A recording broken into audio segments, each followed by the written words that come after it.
How can we have big ideas if no one's receiving them and no one's contributing? So everyone who's come up to me during the last couple of days, thank you so much. I continue to learn and I continue to be inspired by everyday Australians. Our constituents are what should be driving Canberra, and I'm going to talk about that later. I want to thank the organisers. I want to thank Topher, Dave Pello. Isn't that man amazing? I want to thank the volunteers in particular. Human progress is what matters most. Would you agree? Human progress. And steel is essential for human progress. Think about our food. We plough the ground with steel ploughs. We sow the seeds with steel ploughs. We chase the cattle, the sheep, round them up with motorbikes, steel motorbikes. We harvest the food and truck it away with steel transport. We process it with steel factories and abattoirs. We then ship it with steel transport. We then store it in fridges, steel. We cook with stoves, steel. Steel is everywhere. And it's also in our transport, it's in our shelter, it's in protecting the environment. Steel is absolutely essential for protecting the environment. Steel was a very big part of developing our country and building our country. Yet it's alive for the future for human progress. Steel is a huge industry that helped build the wealth of our nation and can do so again and will do so again. Now, I've developed in the last couple of years intermittently a tremor like Hoodie. So like Hoodie, I'm going to go behind the lectern for the majority of this presentation. The tremor comes and goes, but my passion for our country is always with me.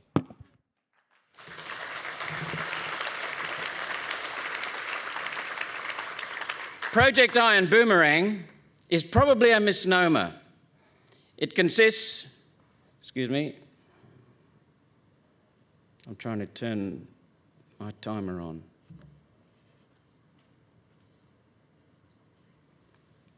Project Iron Boomerang consists of a 3,300 kilometre transcontinental railroad with heavy-duty axle capacity connecting existing rail networks in the iron ore regions of the Western Australian Pilbara to the existing coal rail networks in central Queensland.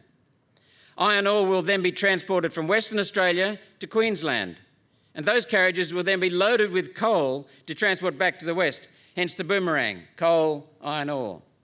Steel mills at either end combine these minerals into steel. The world's highest quality steel at the world's lowest price here in this country. Steel is then exported as container traffic backload through ports in northern Queensland and Western Australia, offering faster and cheaper market access for our steel as against our competitors. So instead of exporting dirt, we export steel, much higher value. The fundamental benefit of this system is logistics, to reduce freight to the smallest possible footprint. Less coal will be exported across the world in bulk carriers that currently burn 200 tonnes of heavy diesel oil a day, 200 tonnes a day. Carriers then return empty while burning another 100 tonnes of oil a day on the way. And for those who've been duped into believing we need to cut human production of carbon dioxide, wouldn't you love this? With huge reductions in human carbon dioxide. I don't believe that crap, but that's what some people do. What I'm saying is you can't oppose this. Less iron ore and dirt. 40% of the iron ore we export is dirt. We're paying to transport dirt. Less iron ore and dirt will be exported from Western Australia across the world, saving the heavy diesel consumption. Again, for gullible Greens, reducing carbon dioxide and reducing cost. Instead, ore is transported a shorter distance in a gas-electric train, offering a huge competitive advantage for Australian steel and a huge benefit for the environment, the real environment, as well as that carbon dioxide sky gas nonsense. Ships can operate the boomerang trip in the first phase of the project with 10 steel mills. The southern route is slightly longer than a direct rail link, but will cost less at around $10 a tonne versus $40 a tonne for the railroad initially. Having said that, the railroad will become the cheaper option after the volume of ore and coal being moved exceeds 150 million tonnes a year. This point will be reached with the second stage of steel production, which is to increase the mills from 10, 5 on each end, to 20, 10 on each end. The railroad carries many other benefits. And just think about the previous speakers. Grazing interests have expressed a desire to use the line to transport cattle from remote cattle stations to the east and then to markets overseas. They can't do that at the moment. That trip is currently done using road, which puts animals under pressure, causing a costly 15% or so reduction in body weight. That's a loss of profit. Rail offers a smoother, faster ride and a reduction in body weight of only 5%. So there's a benefit all round. Aboriginal interests own many remote cattle stations employing Aboriginal workers. This rail will represent a significant benefit to the Aboriginal community right across the top end. And having been right across Cape York, all the communities there, and some of the communities in the Northern Territory, this will be a real shift for the whole communities in Northern Australia. Agriculture would use the rail line to take production from the Ord River irrigation area to market in the east, reducing their freight costs 50% or more. That opens up a whole new possibility for those agricultural producers. The line will open stranded asset rare earth mines, and we need them, don't we, Joe, that hold mineral reserves that we need to make the electric cars, batteries, windmills and solar panels assumed for net zero. The line will open the currently inaccessible East Pilbara, containing significant mineral wealth, while adding additional life to existing Pilbara mines. Environmentalists oppose mining and oppose expanding the steel industry at the same time as calling for a transition from petrol to electric cars and the smothering of our continent under a blanket of suffocating steel transmission towers and steel wind turbines. Environmentalists can, of course, use their favoured building material, compressed rainbow unicorn farts. The rest of us can use steel. Project Iron Boomerang is not unique. The 2,300 kilometre Tarcoola to Darwin railway line was completed 10 years ago in the Northern Territory in just 5 years at a cost of $3.5 billion across similar terrain. This is not a complicated engineering project. Railways like this are being built overseas, and a shorter railroad was recently completed in our own Pilbara. We can do this, no doubt. A second aspect of the East-West Railroad is the multifunction corridor normally built alongside such a railway. For a small additional cost, very small, this could be upgraded to hold a fibre optic cable, it will be anyway, water and power trunk lines. These in turn could provide town water, power and the internet to regional and remote communities, mostly Aboriginal communities across the whole of the top end of Northern Australia. Sidings along the route would allow for a local passenger and freight train to improve transport and freight service to these same communities. So we bring the world to the Aboriginal communities and the white communities, and we connect the world to the Aboriginal communities for the benefit of those communities. Tourism is another likely benefit. The GAN can expand to offer what will be one of the world's must-do trips, offering real employment to Aboriginal communities. So I hope that Infrastructure Australia will pursue the inquiry into this aspect. One Nation would love to build homes with power, water, internet for remote Aboriginal communities and other communities in the Territory and Queensland and Western Australia. Iron Boomerang holds that future for these communities. Now, during many of the meetings as part of promoting this project, I met with an Australian company that has technology which captures the carbon dioxide from the steel mill's steam stack and combines that output with seawater to produce valuable commodities such as ammonia and ethanol. These are not just byproducts anymore.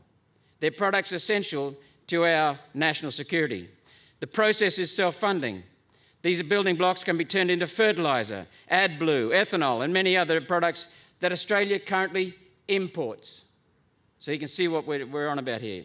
World steel demand is expected to remain strong at 2% growth over the medium term, with the new developing crescent of India, Pakistan, Bangladesh taking up the slack from a maturing Chinese, American and European markets.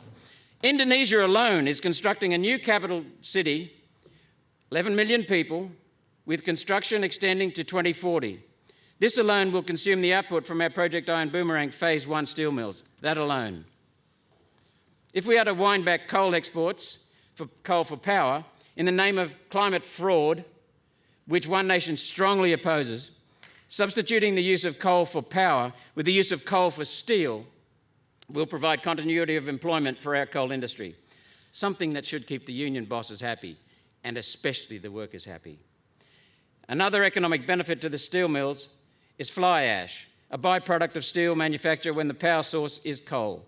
Fly ash can replace 20 to 30% of the cement in concrete, which is an energy-intensive manufacturing process. Project Iron Boomerang will result in the construction of new concrete plants to utilise the steel park's byproducts.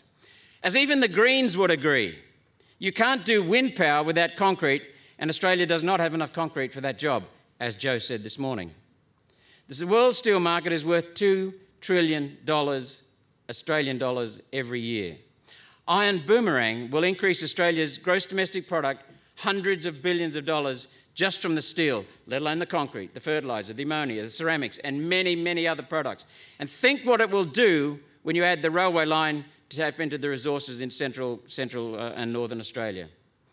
There are national security benefits to this project's railway, the steel parks and the port upgrades. The expectation is for a naval maintenance base in North Queensland to service the United States Pacific Fleet. Townsville already has the start with this facility. With a steel mill just down the road at Abbott Point, the US will gain the ability to manufacture bespoke replacement parts to improve the uptime of their fleet. More Australian jobs. Can you see that? Australian Defence Forces will gain the ability to rapidly deploy equipment and people to areas of Northern Australia and Western Australia that we currently cannot access. Australian Defence Forces will therefore be able to provide greater security to Australians. Modern steel mills produce a 4.8 metre wide steel slab as opposed to our current production in Australia of 2.4 metres capacity. Twice the width means half the number of rivets, which means faster, cheaper and stronger construction of railway carriages, ships and similar products for military and civilian purposes. The Maritime Union of Australia is advancing their Rebuilding Australian Shipping proposal to expand the Australian shipping fleet. So I hope that union will get on board with the project Iron Boomerang for all of the benefits it offers, including safeguarding employment for potential union members in an industry currently languishing after decades of planned decay and basically no coastal shipping that's Australian-owned. A decay that has cost breadwinner jobs and economic security. With the attractive markets, returns and many byproducts, it's no surprise that private industry and private investors are lining up, waiting, ready to fund and construct this project. Lining up and waiting to fund and construct this project.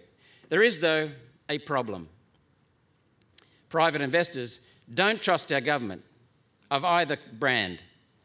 After debacles like Adani, who could blame them? A billionaire from India wanting to invest $16 to $17 billion in his country, buggered around for 7 years until Bill Shorten lost his election that he couldn't lose, and Anastasia Palaszczuk granted it approval overnight. At some point, the federal government is going to have to put their hands into their pocket to fund the final business case, around $300 million.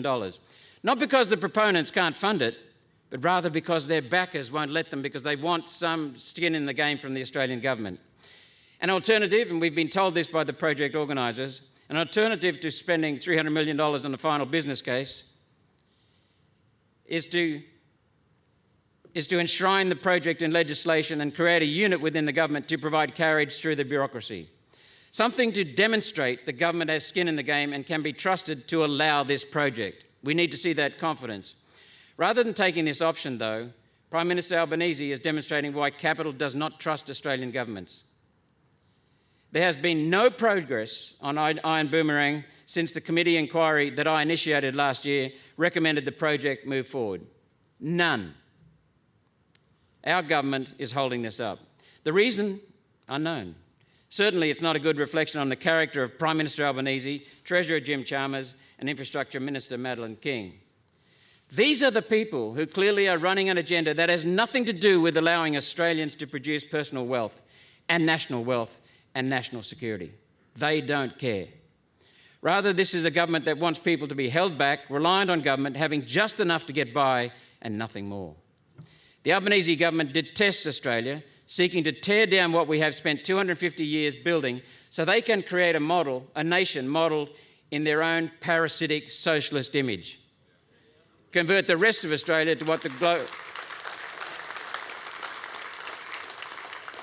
A nation of people who are prevented from getting ahead and permanently reliant on the government. Where did we hear about that just a few minutes ago? Because then they have you. They have us all. There is a reason the misinformation, disinformation, censorship bill is being rushed through Parliament to drive digital ID, digital currency, and a social credit score. These are the tools of a totalitarian system of government where dissent will be punished.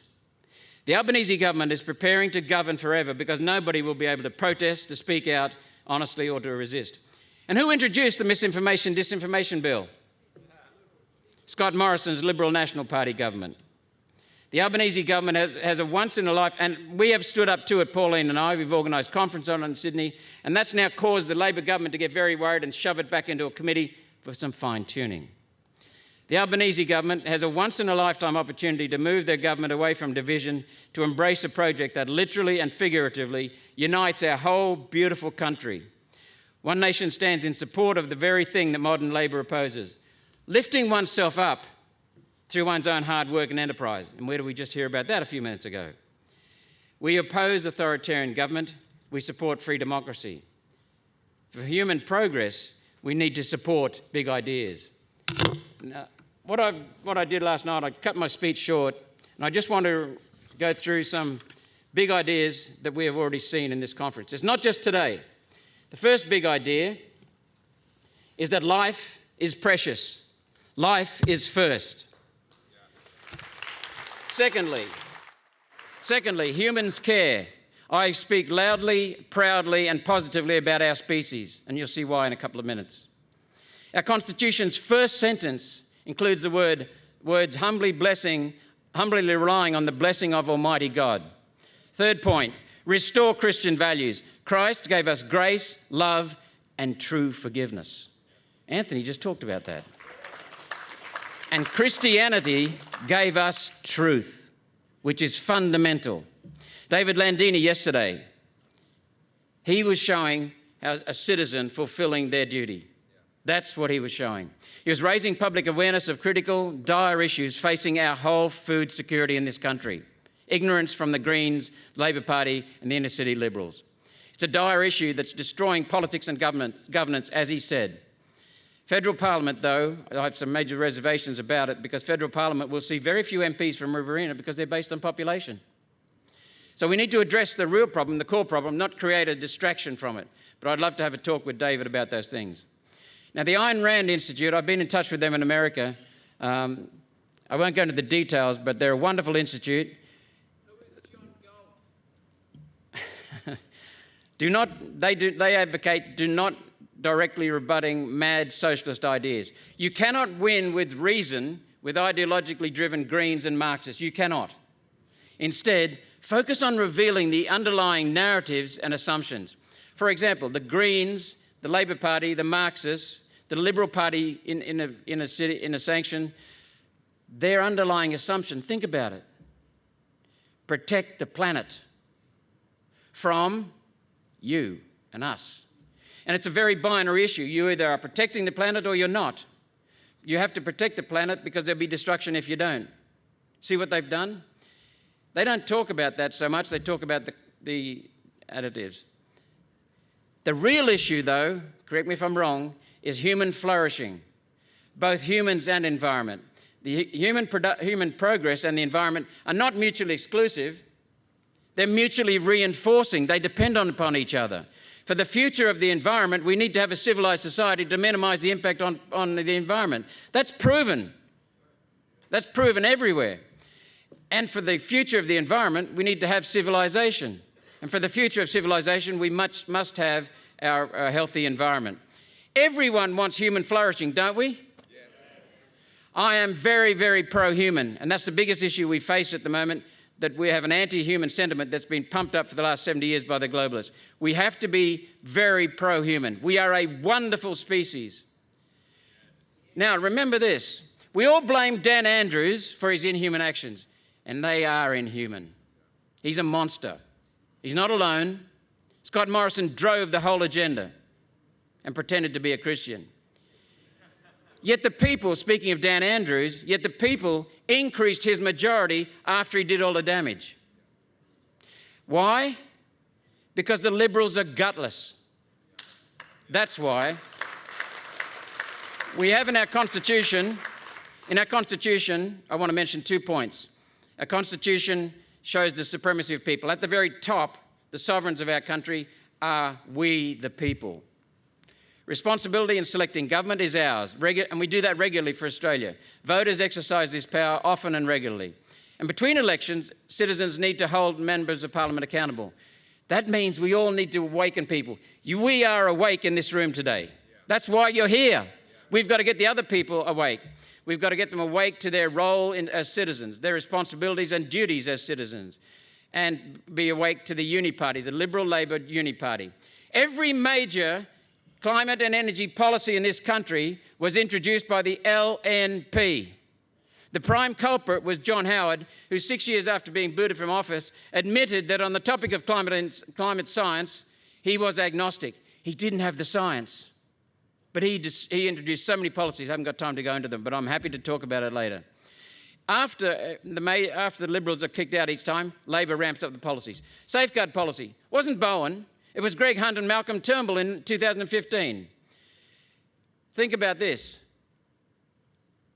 Jordan Dipliffe was speaking about the LNP and the Labor Party combining to exclude others. Who was jailed in 1998? And who did it?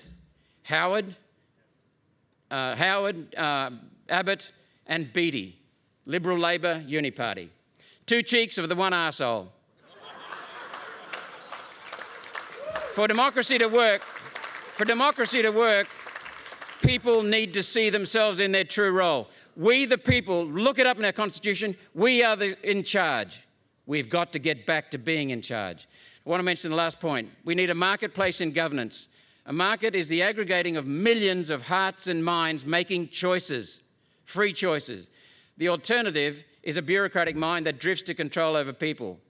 A marketplace in governance we had. It's fundamental in our Constitution. Sovereign independent states, jurisdictional competition, competitive federalism. It was destroyed by John Howard and the Labor Party. They now, and the other thing about a competitive federalism, a marketplace in governance, is that instead of having a central government in complete control with no alternative and no accountability, it prevents globalists getting power over our whole country once states have decisions over their sovereignty restored. It restores accountability, and there's more to talk about there. We get better decisions on allocating resources due to subsidiarity, which John Humphreys discussed yesterday. We get decision-making at the lowest level. Choice creates competitive discipline, which leads to accountability. And you are in charge of our country. We serve you, and that's what we need to get back to people thinking about. Last point.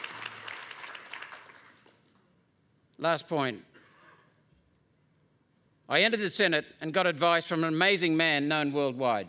I won't embarrass him by mentioning his name because he made a mistake in doing this.